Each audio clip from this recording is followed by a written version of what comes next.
Bonjour, bienvenue dans cette vidéo où je vais vous parler de moi. Je vais vous expliquer comment est-ce que je suis devenue la première femme francophone à faire 1 million d'euros avec l'infoprenariat.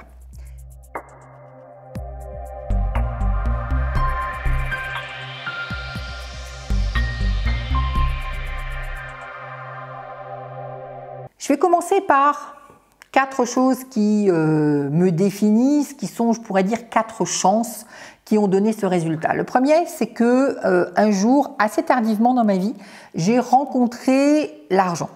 J'ai rencontré l'argent, je me suis rendu compte que c'était une ressource, une matière, un sujet qui avait beaucoup d'affinité avec moi parce que il y avait un côté matériel, matière. L'argent, ça sert à avoir un porte-monnaie rempli ou un compte en banque rempli, donc ça c'est la matière. Mais il y a aussi dans l'argent un côté cognitif, réflexion. On peut être intelligent avec l'argent, donc je suis coach en intelligence financière et ça me plaît bien de réfléchir sur l'argent. Il y a un côté psychologique et j'ai été très longtemps psychothérapeute, donc ça n'est pas par hasard que le côté psychologique, les croyances, les permissions, tout ce qui a trait au rapport à l'argent m'intéresse. Et puis, et c'est peut-être une partie de moi que vous connaissez moins, il y a le côté spiritualité. Et je suis effectivement quelqu'un qui est très ouvert, je dirais, à tout ce qui peut être spiritualité. Et l'argent est aussi un ascenseur entre la spiritualité et la réalité.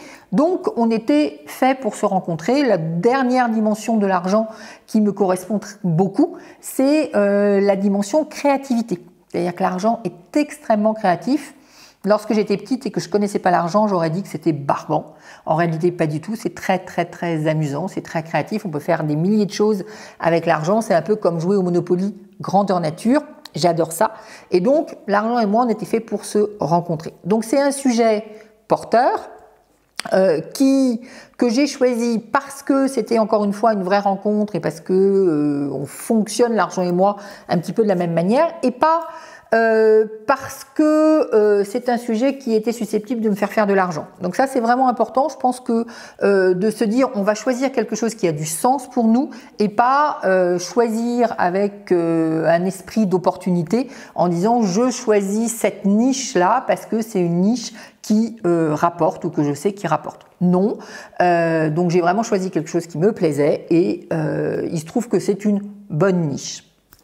Donc ça, c'est vraiment la première chance, la première opportunité que j'ai eue et qui m'a permis d'arriver à ce 1 million d'euros.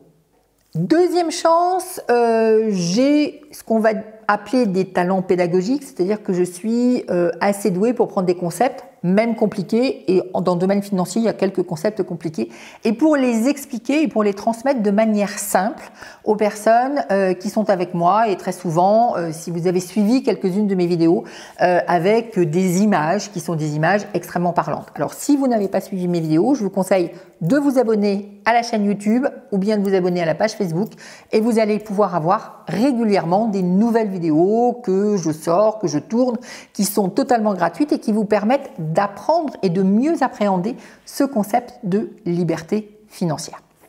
Donc, deuxième chance, eh bien, cette capacité à traduire le complexe en simple et puis de l'illustrer avec un certain nombre d'images. Troisième chance, je suis une grande paresseuse. Une grande paresseuse, ça veut dire que je n'ai absolument pas envie de réinventer la poudre lorsque la poudre a déjà été inventée. Et que par contre, ça ne me dérange absolument pas de copier, de m'inspirer, d'aller voir ce que les autres font, qui fonctionne, pour faire la même chose. Et ça, c'est plutôt un grand avantage. J'espère que vous avez également ce talent-là. En tout cas, donnez-vous la permission d'aller voir chez les autres ce qui existe. Des fois, même pas toujours, tout est servi gratuitement en réalité sur Internet et vous pourriez juste regarder ce qui se passe et puis juste faire la même chose et sans avoir à dépenser 1 centime. Après, c'est bien de se former parce que ça permet de remettre du sens, ça permet de savoir ce que l'on fait, de remettre une direction, de pas faire les choses en amateur, mais de faire ça de manière un petit peu plus professionnelle. Mais dans un premier temps, vous pouvez réellement juste aller voir ce qui se fait faire la même chose. Vous n'êtes pas là pour prouver que vous êtes intelligent, que vous êtes talentueux, vous êtes juste là pour réussir, pour qu'il y ait quelque chose qui se passe dans votre vie. Donc ça, c'était vraiment ma troisième chance, quelque part mon troisième talent. Donc je suis allée voir ce que les autres faisaient et j'ai, entre guillemets, copié. Ma quatrième chance, et ça je la dois à ma maman et c'est même pas à moi, donc je la remercie, c'est que j'ai été bercée pendant des années avec un dicton qui était « plaie d'argent n'est pas mortel ». Plaie d'argent n'est pas mortel, c'est un dicton qui a un inconvénient et un avantage. L'inconvénient, c'est que du coup, on ne s'intéresse pas beaucoup à l'argent et donc pendant 20-30 ans de ma vie, j'ai oublié de m'intéresser à l'argent. Donc je suis arrivée à 40 ans dans une situation qui était financièrement assez peu florissante. L'avantage de la chose, c'est que par contre, ça donne la permission d'investir sans trop se prendre la tête. Alors, je vous rassure, quand on investit une certaine somme d'argent, c'est un petit peu effrayant, comme tout le monde.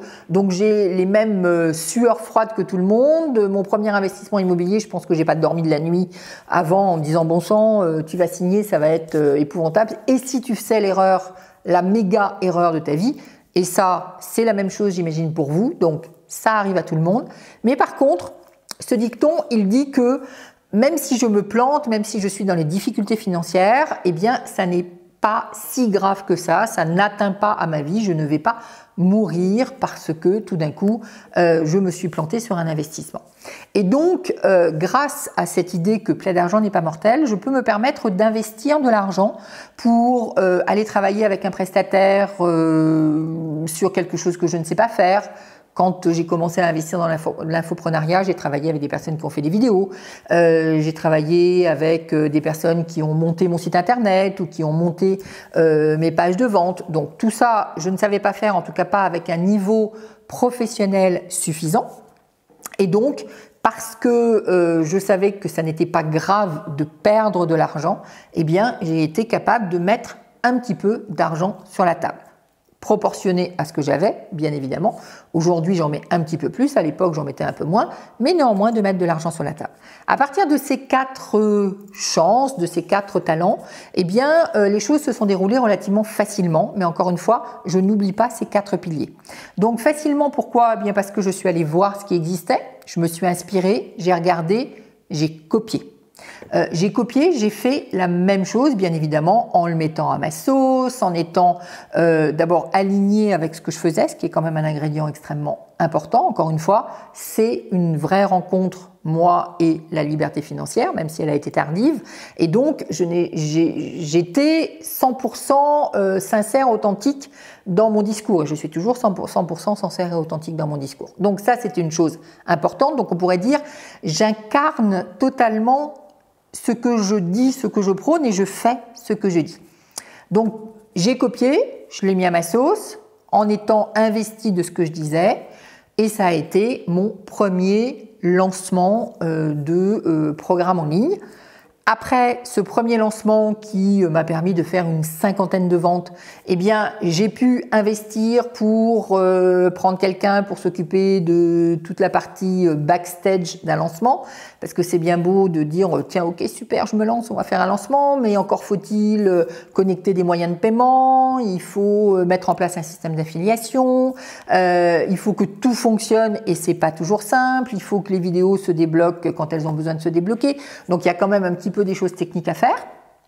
Et puis, j'ai pris quelqu'un pour faire les vidéos, je me suis formée, donc j'ai aussi dépensé de l'argent pour exactement comprendre qu'est-ce que je devais faire. La première fois, je l'ai fait de manière expérimentale, la deuxième fois, je l'ai fait de manière un petit peu plus sensée, construite, travaillée, donc les résultats ont été encore meilleurs.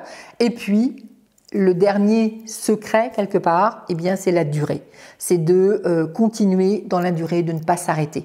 Combien je vois d'entrepreneurs qui s'arrêtent au bout d'1 an ou au bout de 6 mois ou au bout d'1 an, ils ont fait un premier truc, c'était peut-être pas aussi important que ce qu'ils avaient envie, et donc à ce moment-là, ils disent « Ah bah oui, mais donc je suis peut-être pas fait pour ça ». Ou alors ils rencontrent des difficultés, ou alors tout d'un coup il y a des choses qui commencent entre guillemets à bloquer, et donc ils vont se servir de la difficulté, non pas pour se dire je vais grandir, je vais devoir dépasser ça, mais en disant ok, il y a un truc qui résiste, donc c'est pas ma voie, il faut que j'aille voir ailleurs. Et du coup, on redémarre autre chose, et puis autre chose, et puis autre chose. Aujourd'hui, on est à peu près à... donc j'ai créé mon entreprise il y a 10 ans. Mon premier lancement, il date d'il y a 7 ans. La chose qui fait qu'à un moment donné, j'ai atteint effectivement 1 million d'euros de chiffre d'affaires par an avec mon lancement, complété par d'autres choses après, eh bien c'est tout simplement que j'ai continué, refait. Donc le premier lancement, c'était à peu près 50 clients. Donc 50 clients, on va dire 50 000 euros de chiffre d'affaires. Le deuxième, 250.